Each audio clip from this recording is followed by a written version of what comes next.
नमस्कार, डिजाना न्यूज़ के खास कार्यक्रम सेहत में आपका स्वागत है। मैं हूं डॉक्टर प्रतीक श्रीवास्तव। अभी विश्व स्तनपान सप्ताह चल रहा है, यानी हम लोगों को, दर्शकों को जागरूक करना चाहते हैं इस मायने में कि माँ का दूध न केवल अमृत है बल्कि बहुत ज़रूरी है नवजात शिशु के लिए।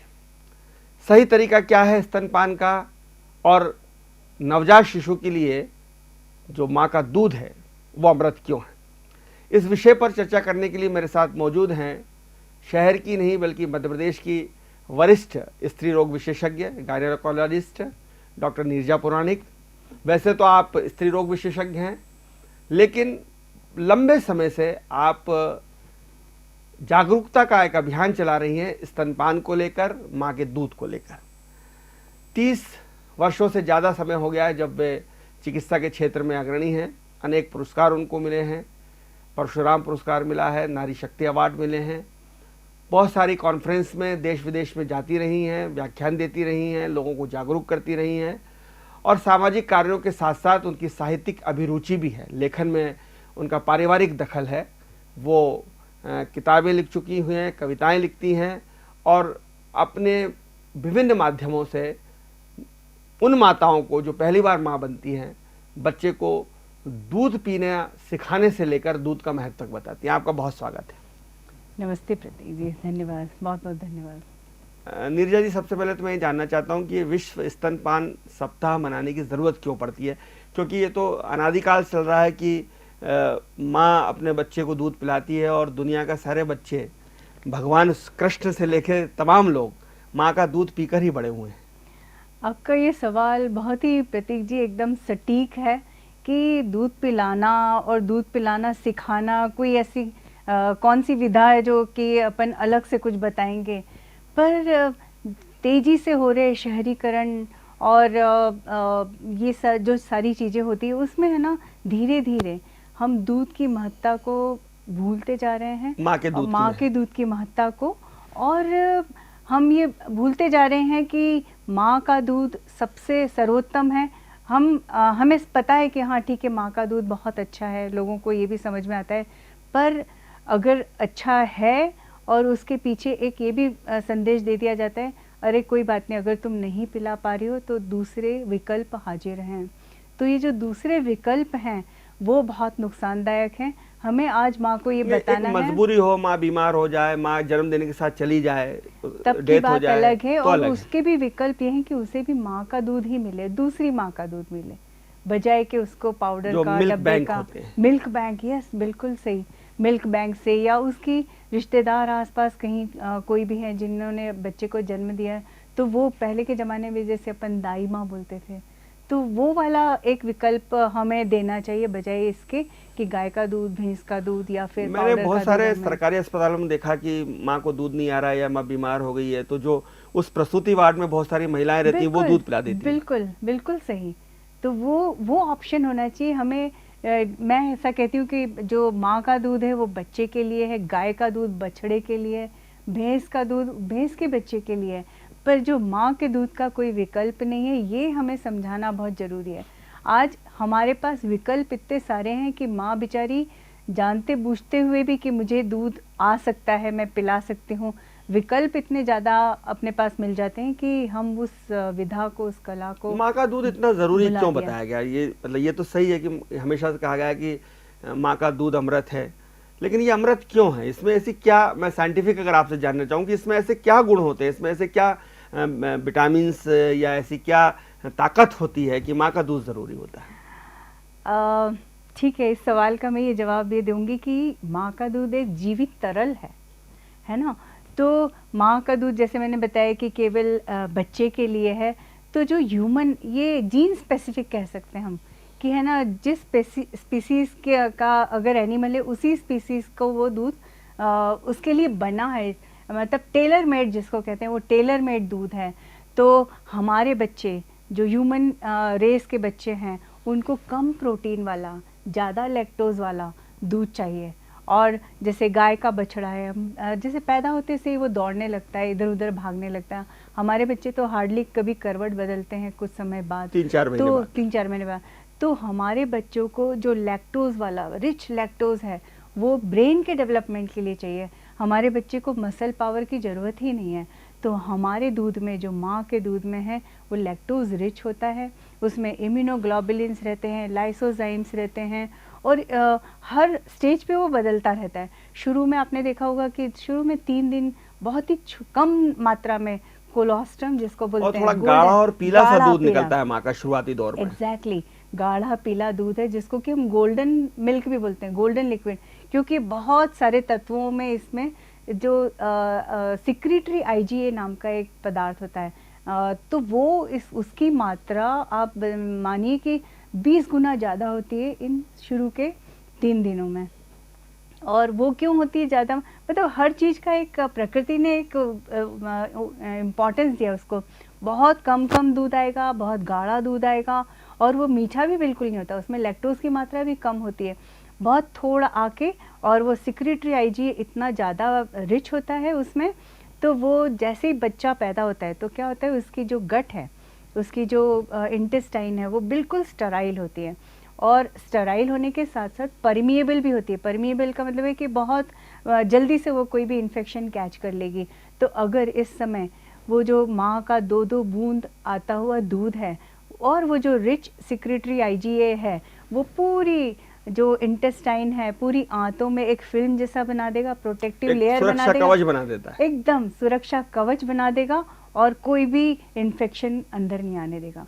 और मैं देखा ही गया, हाँ जी, आप कंप्लीट कर लें। वो देखा ही गया है कि अस्पतालों में अब तो बहुत 80% महिलाएं अस्पतालों में डिलीवर हो रही हैं, पर जो प्रतिशत दूध पिलाने का प्रतिशत है, मतलब इमीडिएट ब्रेस्ट फीडिंग, जो सरकार, WHO, यूनिसेफ बोल रही है कि हर एक माँ को एकदम जैसे ही बच्चा पैदा हो इमीडिएट ब्रेस्ट फीडिंग कराना है, उसका प्रतिशत बहुत ही 40% है, 30%। इसलिए ये वाली सप्ताह मनाने की तो और भी ज़्यादा आवश्यकता है कि अब जब अस्पताल में बच्चे पैदा हो रहे हैं तो उनको इमीडिएट ब्रेस्ट फीडिंग होना ही होना है, और उनको ये जागरूक किया जाए कि वो सबसे कि पहले अपने कलेजे के टुकड़े को अपने आंचल से लगाए और उसे दूध पिलाए। और वो माँ नहीं कर सकती, वो कौन कर सकता है? स्वास्थ्य कर्मी करेंगे, नर्सेस करेगी, डॉक्टर्स करेंगे, जो वहाँ पे उसको डिलीवरी करा रहे हैं वो करेंगे, भले सिजेरियन हो रहा है या नॉर्मल डिलीवरी हो रही है, जैसे ही बच्चा पैदा हो उसको माँ की छाती से लगाना। मैंने ये एक छोटी सी चीज है। मैंने कहीं ये पढ़ा था कि जो बच्चे माँ का दूध पीते हैं या थोड़े देर तक पीते हैं, लंबे समय तक, वो बच्चे जो हैं वो स्वस्थ रहते हैं, उनकी रोग प्रतिरोधक क्षमताएं काफी मजबूत रहती हैं। बिल्कुल सही सुना। इनको, इन बच्चों को आगे जाके, ये तो साइंटिफिक फैक्ट्स है, मतलब वैज्ञानिक तौर पर ये सिद्ध करा जा चुका है कि जिन बच्चों को माँ का दूध मिला है, और जो मतलब WHO के नॉर्म से क्या कि 6 महीने तक एक्सक्लूसिव ब्रेस्ट फीडिंग, फिर आगे 2 साल तक फिर वो माता उसको दूध पिलाती रहती है, और उसके बाद भी अगर चाहे तो 4 साल तक भी हम पिला सकते हैं। तो जिन बच्चों को इस तरह से दूध मिला है, उन बच्चों में आगे चल के डायबिटीज़, मोटापा, हाइपरटेंशन, लिम्फोमा और ऐसी वाली बीमारियां कम बताते हैं कि उन बच्चों का दिमाग भी तेज होता है, बहुत दिमाग भी तेज होता है, बड़े जीनियस बच्चे बनते हैं जो ज्यादा देर तक माँ का दूध पीते हैं। न केवल IQ बस, उनका EQ भी बहुत अच्छा रहता है, वो असामाजिक तत्व भी शायद कम बनते हैं। तो ये इम्पोर्टेंस है माँ के दूध का। तो माँ के दूध को पिलाना चाहिए, जैसे कि आपने कहा कि सबसे पहले उसको माँ को देना चाहिए ताकि वो अपने सीने से लगा पिलाए। लेकिन गांव में इस तरह की कहावत है, कहते हैं लोग, अक्सर मैंने सुना है, मैं चूंकि ग्रामीण परिवेश से आता हूँ, छोटे से गांव को बिलोंग करता हूँ, कि भाई अभी रुको, पहले इस बच्चे को शहद चटाओ, या पहले इस बच्चे को मुंह में गंगा जल वगैरह लगा दो। ये इस तरह की चीजें होती हैं। दादी नानी हमारी कहती है कि नहीं अभी रुको अभी इसको सबसे पहले शहद चटाना है मुझे, या वो भगवान श्रीनाथ जी का फलाने का भगवान का प्रसाद है वो मुझे उसके मुंह में लगाना है। ठीक है, आस्था है, श्रद्धाएं हैं, लेकिन क्या ये खतरनाक नहीं है? बहुत ज्यादा खतरनाक है। और यही चीजें हमें बतानी है कि न तो शहद देना है, न ग्रेप वाटर देना है, न उसको गंगा जल देना है, न उसको दादी को दिखाना है, न उसको नानी की गोद में देना है, बुआ उसको हाथ में लेगी, कुछ भी नहीं करना है। केवल जैसे ही बच्चा पैदा हो, कई लोग तो नाल भी काटने का मना करते हैं, हम तो नाल काट के, और जैसे मेरे पास ये है कि जैसे ही बच्चा पैदा हो उसको माँ की छाती पे ऐसे उल्टा रख दिया जाए। जरूरी नहीं कि वो ब्रेस्ट फीडिंग एकदम चालू कर देगा, स्तनपान एकदम चालू करेगा, ऐसा नहीं है, पर ये सुनहरा घंटा है। ये गोल्डन आवर्स गोल्डन आवर है, जो कि गोल्डन लिक्विड जिसमें मिलेगा उसको। तो ये जो 1 घंटा है वो बहुत इम्पॉर्टेंट है। ऐसा कहते हैं कि जैसे माँ की छाती से लगा तो उसको जो अंदर जो माँ के जो अंदर जो हार्मोन सिक्रेशन हो रहा है, हार्मोन सिक्रेशन, ममत्व का, तो ये 2 हार्मोन्स हैं, ऑक्सीटोसिन और प्रोलैक्टिन नाम के हार्मोन, जो कि हाइपोथैलेमस और पिट्यूटरी से सिक्रेट करते हैं। और जैसे ऑक्सीटोसिन निकलता है तो माँ की जो चेस्ट का है ना टेम्परेचर बढ़ता है, तो वो बच्चे को हाइपोथर्मिया नहीं होता, बच्चे का वो कम नहीं होता, टेम्परेचर कम नहीं होता, इसका ब्लड शुगर मेंटेन रहता है इन बच्चों का। और वो धीरे धीरे विद इन एन आवर वो दूध खुद ही पीना चालू करता है। इसको ब्रेस्ट क्रॉल भी बोलते हैं। ये नेचुरल है, ये इननेट है, मतलब उसका एक नेचुरल रिफ्लेक्स है जो कि। और जिन बच्चों को शुरू में माँ का दूध मिला है, जैसे इमीडिएट ब्रेस्ट फीडिंग 1 घंटे के अंदर, तो वो है ना बहुत जल्दी म्यूकोनियम पास कर देते हैं। आपने देखा होगा शुरू में 2-3 दिन बच्चे हरे गाढ़े रंग की हरी लैट्रिन करते हैं, तो वो मल त्याग बहुत जल्दी हो जाता है। इन बच्चों में वेट लॉस कम होता है। इन बच्चों में जो फिजियोलॉजिकल जॉन्डिस है, आपने नाम सुना होगा कि ज्यादातर बच्चों को जो होता है, जो कि हम लैंप में रखा जाता है, फिजियोलॉजिकल बोलते हैं उसको, कि हर एक में होता है कि एडल्ट जो फीटल हीमोग्लोबिन है वो ब्रेक होके एडल्ट हीमोग्लोबिन में बनेगा। तो ये सामान्य प्रक्रिया है। डॉक्टर सलाह देते हैं कि आप इसको धूप दिखाएं। हाँ, धूप दिखाएं। तो उसकी जो इंटेंसिटी है, उसकी जो तीव्रता है फिजियोलॉजिकल जॉन्डिस की, वो भी इन बच्चों में कम रहती है।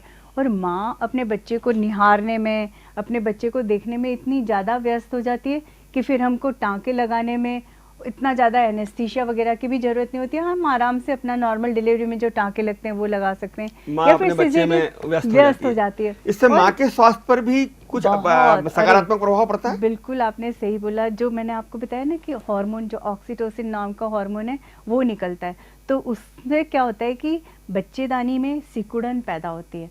तो जो पोस्टपार्टम हेमरेज जिसको बोलते हैं कि प्रसव उपरांत जो हेमरेज है, जो ब्लीडिंग है, वो उसकी रुकावट आ जाती है। मतलब माँ को कोई इंजेक्शंस की ज़रूरत नहीं पड़ती, माँ को कोई ब्लड लगाने की ज़रूरत नहीं पड़ती, तो पोस्टपार्टम हेमरेज कम होता है। और आगे चल के इन माँओं में देखा गया है कि इनको ओवरी का कैंसर कम होगा, इनको ब्रेस्ट कैंसर की संभावना कम होगी।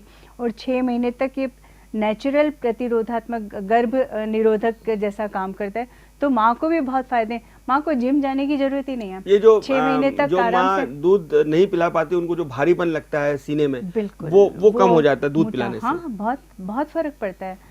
मतलब इन्वॉल्यूशन में फर्क पड़ता है। जो बच्चेदानी में सिकुड़न होती है, वो दूध पिलाने से, हर बार दूध पिलाने के बाद ऑक्सीटोसिन नाम का हार्मोन सिक्रीट होता है और उससे बच्चेदानी में सिकुड़न होती है और वो बच्चेदानी धीरे धीरे अपने स्थान पर आ जाती है। जो आपने बताया कि जो आजकल एक बहुत कैंसर, महिलाओं को गर्भाशय का कैंसर की बहुत ज्यादा शिकायत आ रही है, बहुत ज्यादा केस मिल रही है। ओवरी का कैंसर, ब्रेस्ट का कैंसर, ये सारे कैंसर अगर दूध पिलाएं संभावना कम हो जाती है। यस। लेकिन पश्चिम का प्रभाव कह लें, पाश्चात्य संस्कृति का प्रभाव कह लें, सौंदर्य के प्रति वर्तमान इस महिलाओं का जो रुझान कह लें या जागरूकता कह लें, कि मम्मियों को ये लगता है कि अगर वो ब्रेस्ट फीडिंग करेंगी, स्तनपान करेंगी, तो उनका फिगर बिगड़ जाएगा, उनका शरीर बेडौल हो जाएगा और इस तरह की जो सौंदर्य है वो कुछ खराब हो जाएगी। ये मिथ है या सच्चाई? ये बिल्कुल मिथ्या धारणा है, ये बिल्कुल सच्चाई नहीं है इसमें। मैं कितनी सारी अपने पेशेंट्स, मतलब मेरे जो मरीज होंगे वो 99% breast feeding, exclusive breast feeding और बाद में 2-3 साल तक ब्रेस्ट फीडिंग कराते हैं और किसी में भी मोटापा नहीं। तो ये आपको यही तो बताना है महिलाओं को कि इससे माँ के भी बहुत ज़्यादा फायदे हैं, न केवल बच्चे का फायदा पर माँ का भी बहुत ज़्यादा फायदे हैं। पर आधुनिकता के होड़ में बहुत सारी माताएं बच्चों को दूध पिलाना से बचना चाहती है, उनको दूध नहीं पिलाती हैं। महसूस होती है या फिर उनको लगता है मेरा फिगर जो मतलब खराब हो जाएगा, वो चीज़ गलत है, बिल्कुल गलत। तो ये माँ का कर्तव्य भी है, उसका धर्म भी है, कर्तव्य भी है और इससे माँ को खुशी मिलती है। और माँ जो बच्चा पैदा कर रही है, इस दुनिया में ला रही, वो चाहती है कि वो बच्चा आगे जाके उसको कोई बीमारियां ना हो, वो बहुत अच्छा रहे, वो अच्छा नागरिक बने। तो ये बताना बहुत जरूरी है। हमारे यहाँ तो ये कहावत भी है कि माँ के दूध का कर्ज कोई चुका नहीं सकता, माँ के दूध का कर्ज चुकाना होगा। तो जब माँ दूध ही नहीं पिलाएगी तो फिर कर्ज चढ़ेगा कैसे? हाँ, ये भी बात है, ये भी बात है। बच्चे के ऊपर ये जरूरी है कि माँ दूध पिलाए ताकि बच्चा हमेशा उस कर्ज में रहे, स्वस्थ भी रहे और उस कर्ज में भी रहे। लेकिन वर्तमान समय में बहुत सारी जगह पे ये परेशानियां देखने को मिलती हैं कि माताओं को, बहनों को अपने बच्चे को दूध पिलाने के लिए ठीक जगह नहीं मिलती। ताज़ा मामला इंदौर का है, चुनाव हो रहे थे, एक वोट डालने के लिए उनको जनपद अध्यक्ष को जाना पड़ा, 2-3 घंटे उनका बच्चा बाहर था, वो बेचैन होने लगे कि मेरा बच्चा भूखा होगा। तो बच्चा तो कलेक्टर साहब ने अंदर बुलवा दिया, लेकिन जगह ही नहीं थी कि माँ कहाँ बैठ के निश्चिंता से अपने बच्चे को दूध पिलाए।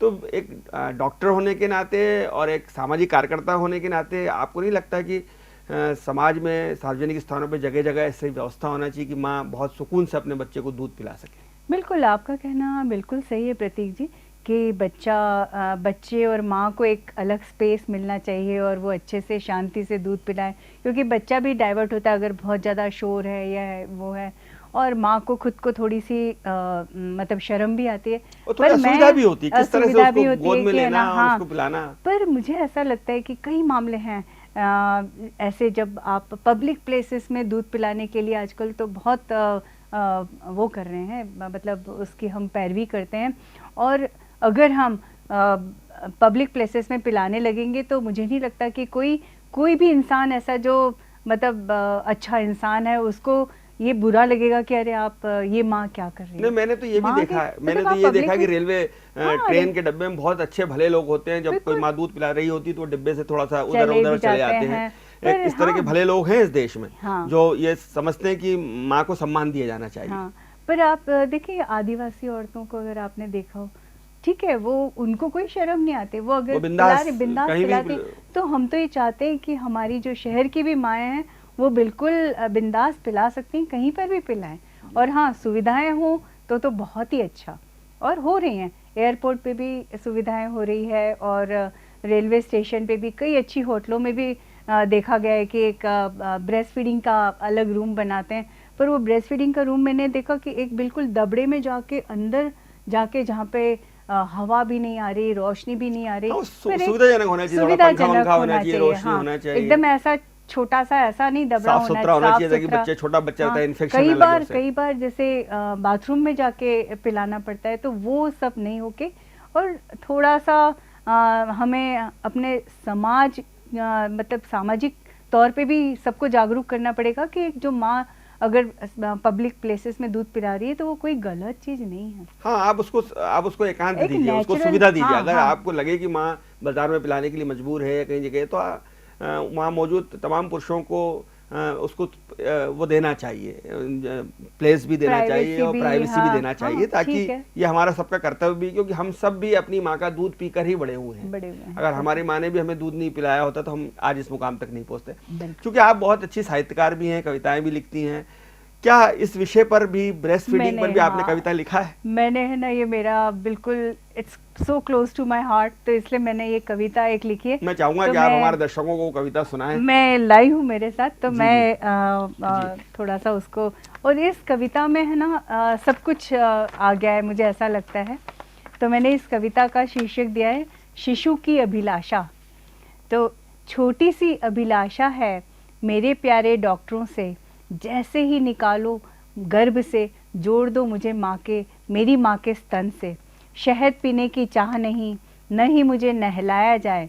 लोग नहलाना धुलाने में भी टाइम बर्बाद करते हैं। क्योंकि वो माँ का दूध थोड़ा अंदर से आता है, सफाई कर दे, वो भी नहीं करना है। माँ का दूध पीने के बाद ही मुझे नानी दादी को दिखाया जाए। कोलोस्ट्रम, जो कि शिशु का पीला दूध है, कोलोस्ट्रम कितना भी कम हो, एक चेरी के साइज के बराबर ही तो मेरा उदर है। जब है ना शुरू के एक दिन में बच्चे के जो पेट का साइज है बहुत छोटा होता है, चेरी के बराबर, 5 to 7 ml, इतना सा।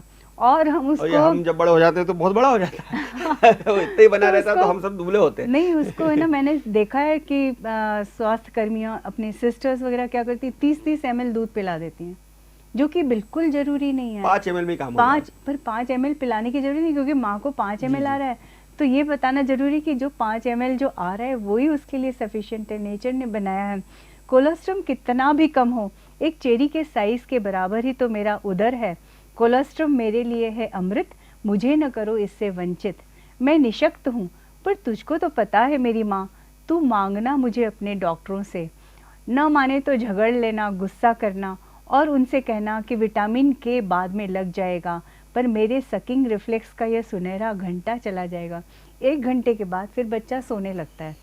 तो ये जो गोल्डन आवर है हमको उसको यूटिलाइज़ करना है। तो पीडियाट्रिशियंस क्या करते हैं, विटामिन के लगाना, उसको सफाई करना, उसका वजन लेना, उसको सक्शन करना। तो ये सारी चीज़ें हम बाद में कर सकते हैं। जागरूकता के अभाव में, भ्रांतियों के दबाव में, गलत परंपराओं के निर्वाह में, सही ज्ञान की कमी के कारण मत वंचित करना मुझे मेरी माँ के अमृत पान से। कोलोस्ट्रम मेरी आंतों को साफ करेगा, उसकी रक्षा करेगा। स्तन के पास जाकर माँ के दिल की धड़कन सुनकर मैं बेफिक्र हो जाऊंगी और त्वचा की गर्माहट के साथ इम्यूनिटी भी पाऊंगी। मैं इतने अच्छे से सक करूंगी, ऑक्सीटोसिन निकालकर माँ का रक्तस्राव भी कम कर दूंगी। साथ में सुलाना, कंगारू जैसे चिपका कर रखना और गर मांगू भरे बाजार में तो शर्माना मत, पिला देना अमृत मुझे।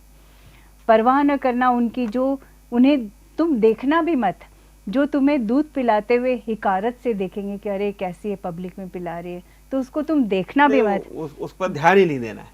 क्या बात है, बहुत अच्छा। देखना धीरे धीरे समय के साथ लोगों का नजरिया बदलेगा। जरूर आने वाले समय में सुविधाएं बढ़ेगी, स्टेशन पर, एयरपोर्ट पर, ऑफिसों में, मॉल्स में, और तू मुझे बेझिझक दूध पिला पाएगी। पिलाते रहना मुझे तुम दूध। 2 साल के बाद भी, आपने बोला ना कृष्ण भगवान कितने बड़े होकर भी दूध पी रहे थे। मत लगाना चुकंदर, करेला दूध छुड़वाने के लिए। कृष्ण और जीसस को भी देख रहे हो, अभी तक भी कभी उल्टी हुई, दस्त हुई, चोट लगी या तबीयत, मेरी 2 साल का बच्चा है, उसको नीचे के खाने की आदत है और उल्टी दस्त बिल्कुल होता है, आम बात है। तो ये तेरा ब्रह्मास्त्र काम आएगा। वो मेडिसिन का काम करता है 2 साल के बाद। पहले वो न्यूट्रिशन का काम करता है, बाद में मेडिसिन का। सभी बीमारियों को खदेड़ देगा मेरे शरीर के बाहर। यही छोटी सी अभिलाषा है मेरे प्यारे डॉक्टरों से। क्या बात है, वाह, बहुत ही खूबसूरत कविता के लिए आपको बहुत धन्यवाद। और इस कविता में न केवल आपने मेडिकल शब्दावली भी ली है, बल्कि एक माँ की भावना, क्योंकि डॉक्टर से पहले आप माँ हैं, एक माँ की भावना भी इसमें व्यक्त होती है। बच्चे को क्या चाहिए वो बच्चा ये बोल रहा है। बहुत ही खूबसूरत, बहुत ही उम्दा। पर एक मिथ ये भी है कि जिन बहनों को सर्जरी से बच्चा होता है, उनके लिए कहा जाता है कि भाई वो सर्जरी से बच्चा हुआ तो उसको माँ का दूध नहीं पिलाना चाहिए, क्योंकि उसको बहुत सारी दवाइयाँ दी जाती है, बेहोश किया जाता है, तो बच्चा वो बेहोशी वाला दूध पिएगा तो उसको भी बेहोश हो जाएगा। इस तरह की सच्चाई क्या, ये मिथ है कि सच्चाई? ये आपने प्रतीक जी बहुत अच्छा सवाल उठाया है। और अभी जितने भी सेमिनार्स हो रहे हैं तो उसमें हम बार बार जाके यही बोल रहे हैं कि ये सही है कि सर्जरी का परसेंटेज बढ़ रहा है, लोग रिस्क नहीं लेना चाहते, न माता पिता लेना चाहते हैं, ना डॉक्टर लेना चाहते हैं, और कुछ कॉम्प्लिकेशंस भी होते हैं जिसमें डॉक्टर्स को करना पड़ता है सर्जरी के से डिलीवरी। तो ऐसे में हमें ऐसे में भी हम जैसे ही बच्चा पैदा होता है वैसे ही उसको माँ की छाती पे रखते हैं, और ये बहुत ही कॉमन है। मैं हमेशा सालों से रख रही हूँ। बस जरा सा एक इसके ऊपर एक हम छोटा सा टॉवल ढक देते हैं, और बच्चे के ऊपर एक सिर के ऊपर जिसमें कि हीट लॉस ज़्यादा होता है, और माँ को ढक देते हैं, और ऐसा दोनों को एक ककून जैसा बना देते हैं।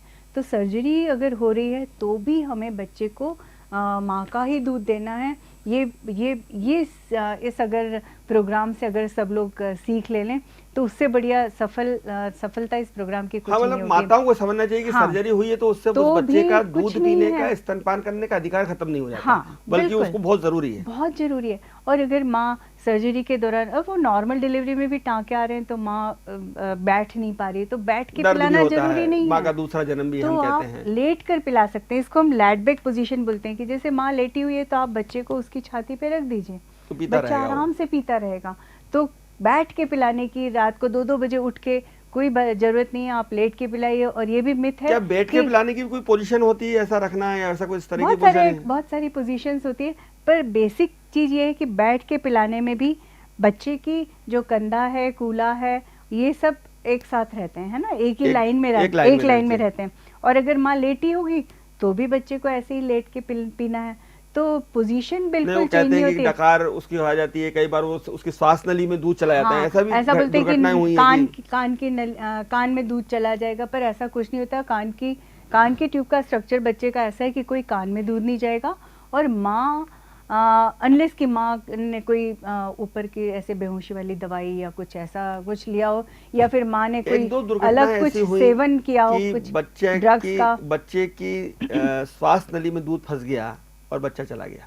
वो ऊपर के दूध में हमेशा होता है, क्योंकि वो गाढ़ा केसिन नाम का जो पदार्थ है वो गाय के दूध में, ऊपर के दूध में बहुत ज़्यादा होता है। अपने माँ के दूध में केसिन की मात्रा होती ही नहीं, बहुत कम होती है। वे प्रोटीन ज़्यादा होता है और बहुत पतला होता है, और ऐसा बिल्कुल सांस की नली में फंसने जैसा कुछ नहीं होता। पर अगर आपने बच्चे को बॉटल से दूध पिला दिया और उसको झूले में, हम तो झूले में भी सुलाने का मना करते हैं, माँ के पास में ही सुलाइए, झूले में सुला दिया सुपाइन में, तो सांस की नली में बिल्कुल जा सकता है। तो ये अलग बच्चे को सुलाने का और बॉटल से पिलाने में ये घटनाएं हुई हैं, पर माँ के दूध को पिलाने से नहीं है। कोई भी माँ कितनी भी गहरी नींद में हो, पर अगर जैसे ही बच्चा आ जाएगा तो वो बिल्कुल जाग जाएगी।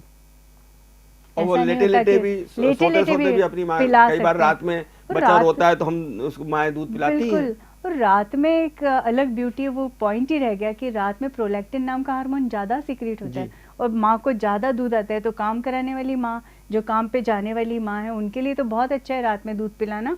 और रात के दूध में मेलेटोनिन नाम का एक जो पदार्थ है वो ज़्यादा होता है माँ के, तो उससे बच्चे को नींद आती है थोड़ी सी, तो मिल्क कोमा मैंने कई बार ये गौर किया कि जैसे ही बच्चा माँ का दूध पीता और है सो जाता और पीते पीते ही सो जाता है, जो बच्चा बहुत रो रहा है और बाकी सबको परेशान कर रहा है, चिपक के, तो और कई बार हम बिल्कुल। लोग कहते हैं कि इसको दूध पिला दे। हाँ हाँ, तो वो रोने वाला भी सिस्टम की, वो पहले की कहावत है ना कि जब तक बिना बच्चा रोता रोए नहीं है तो तब माँ तक। दूध भी नहीं पिलाए, तो वो गलत है। इसलिए हम बोलते हैं बच्चे को साथ में सुलाओ। ये और कितने अर्ली अंतराल से कितने अंतराल से बच्चे को दूध पिलाना चाहिए, क्या इसका टाइम रहना चाहिए? बिल्कुल कोई टाइम नहीं है, जब बच्चा मांगे तब दो। बच्चा रोएगा अगर तो 15 और रोए नहीं, जैसे बच्चे ने अगर 1.5 घंटा भी हो गया है, 2 घंटे हो गए शुरुआत के दिनों में, तो आप उसको, अगर वो हिल रहा है तो रोना तो बहुत बड़ा मतलब बात का क्यों है, फाइनल तरीका है उसका। फाइनल तरीका कि है। अब अगर मम्मी वो को याद ऐसे दिलाने ऐसे का। मुंह कर रहा है, ऐसे हाथ मुंह में डाल रहा है, तो माँ को समझ जाना चाहिए कि हाँ इसको, ये अर्ली क्यूज क्योंकि बोलते हैं नई माँ इसको। रहती है, सब समझती नहीं है, वो तो दादी ये नानी सब बताती रहती हैं, ये सब बताना है कि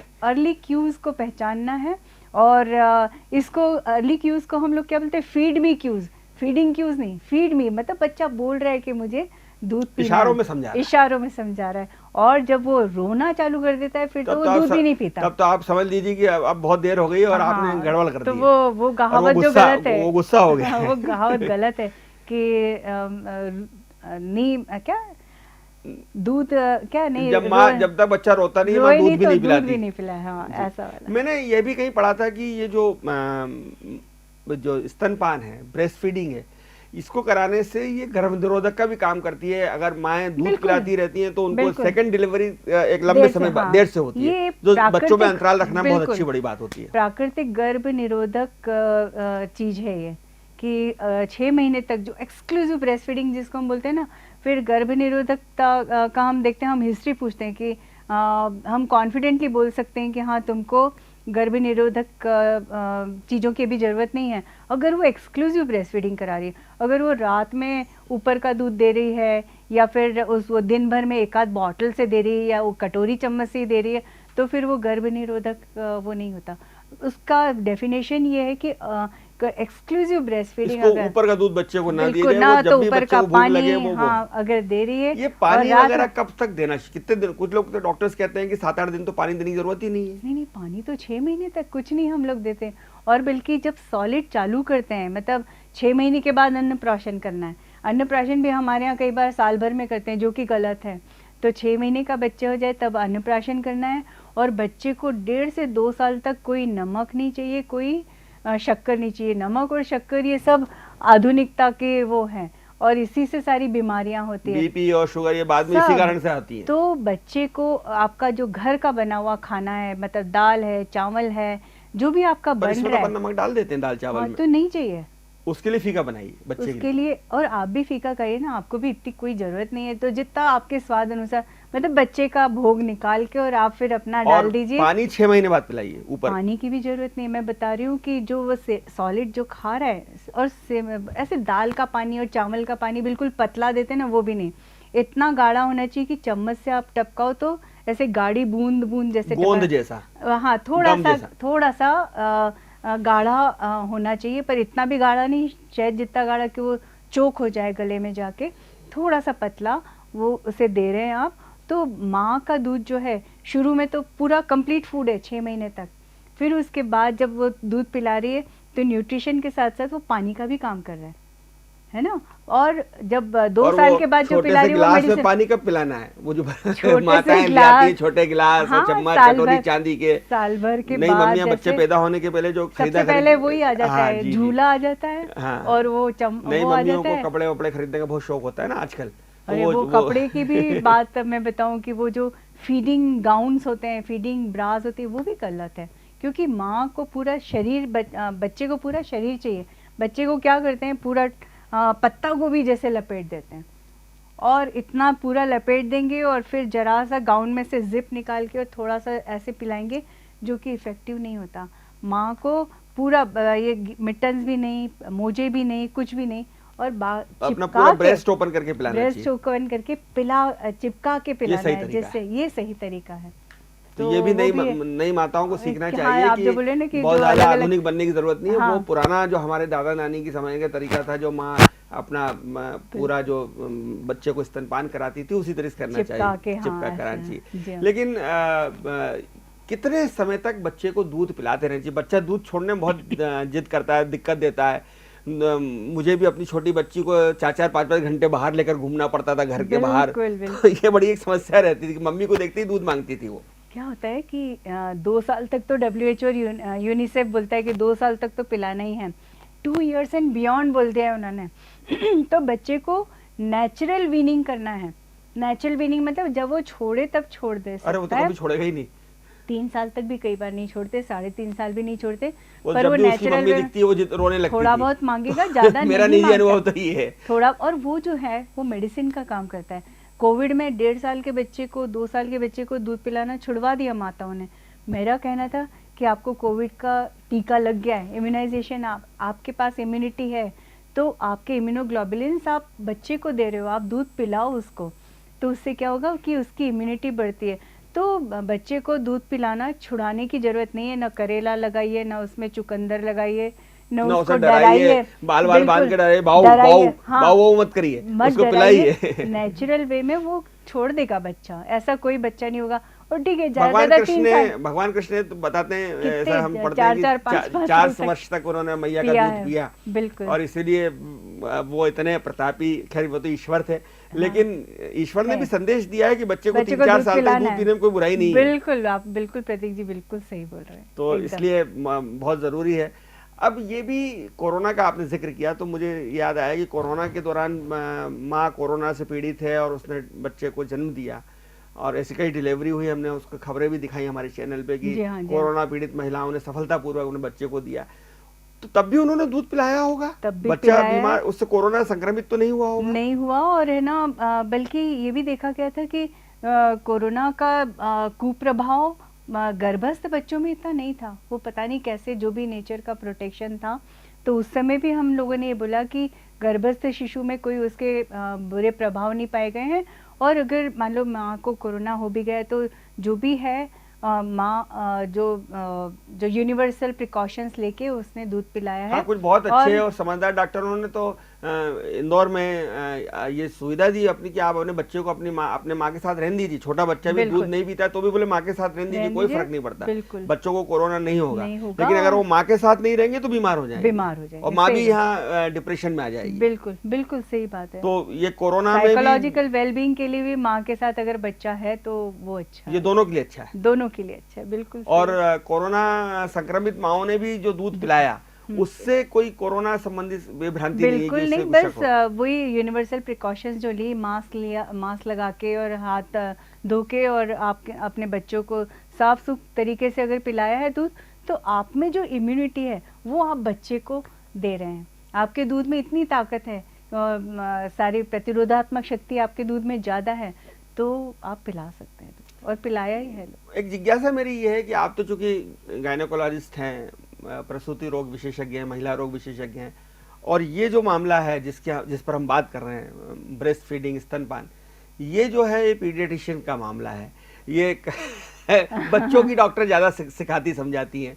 तो ये आपकी रुचि का कैसे हो सके? आपने इस पे बहुत लंबे समय से मैं देख रहा हूँ पत्रकारिता में कि आप लंबे समय से 25-30 साल से इस विषय पे भी काम कर रही हैं, सेमिनार्स लेती हैं, ट्रेनिंग देती हैं, बच्चियों माताओं को बताती हैं। ये आपकी रुचि का कैसे विषय बना? एक संस्था है हमारी BPNI, breast feeding promotion network of India. तो आज से शायद 25 या 28 साल पहले चाचा नेहरू अस्पताल में एक कार्यशाला हुई थी। वहाँ पे BPNI के बहुत सारे बड़े डॉक्टर्स आए थे। फिर उसमें पीडियाट्रिशियंस भी होते हैं, न्यूट्रिशनिस्ट भी होते हैं। इसमें ब्रेस्ट फीडिंग में एक टीम वर्क है, ऐसा नहीं है कि केवल ये पीडियाट्रिशियंस का ही काम है। तब मुझे वहाँ पे भेजा गया था कि तुम जाओ उस कार्यशाला में। 3-4 दिन की कार्यशाला थी। अब मुझे लग रहा था अब मैं क्या करूँगी उस कार्यशाला में, क्या सिखाएंगे। अब 4 दिन तक ब्रेस्ट फीडिंग पे क्या कोई सीख सकता है। पर 4 दिन मेरे कैसे निकल गए मुझे पता ही नहीं चला। और जैसे कन्वर्ट हो जाते हैं ना आप, वैसे आप कन्वर्ट हो गए हो। तो उस दिन के बाद से मैंने कहीं पीछे मुड़ के नहीं देखा और इसी को अपना मिशन बनाया कि साथ साथ में मैं समाज को अगर कुछ दे पाऊँ तो। और हमारे साथ बहुत सारे गायनेकोलॉजिस्ट जुड़े हुए हैं जो कि इसको प्रमोट करते हैं। ये केवल पीडियाट्रिशियंस का मामला नहीं है। अगर पीडियाट्रिशियन हाँ मना कर देता है तो हम नहीं करवा पाते, पर गायनेकोलॉजिस्ट अगर प्रमोट करते हैं तो पीडियाट्रिशियंस और ज़्यादा इसमें आगे बढ़ते हैं। तो सबसे पहले तो बच्चा हमारा है, जैसे हम उसको निकालते हैं तो वो जो सुनहरा घंटा है, पहला घंटा मैं अपना ही मानती हूँ।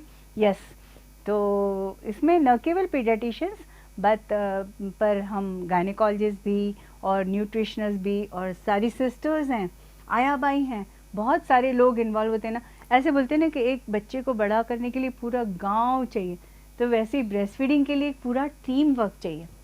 और तो इसको जागरूक करना होगा लोगों को खासतौर पे जो नई उम्र की मम्मियां हैं, नई उम्र की माताएं हैं, जो पहली बार माँ बन रही हैं, उनको जागरूक करना बहुत ज़रूरी है। और उनसे ज़्यादा जागरूक करने की ज़रूरत है दादी नानियों, उन सासों को, ननंदों को, जो अपना ज्ञान बांटती रहती हैं शहद का और दवाइयों का, ग्राई वाटर का।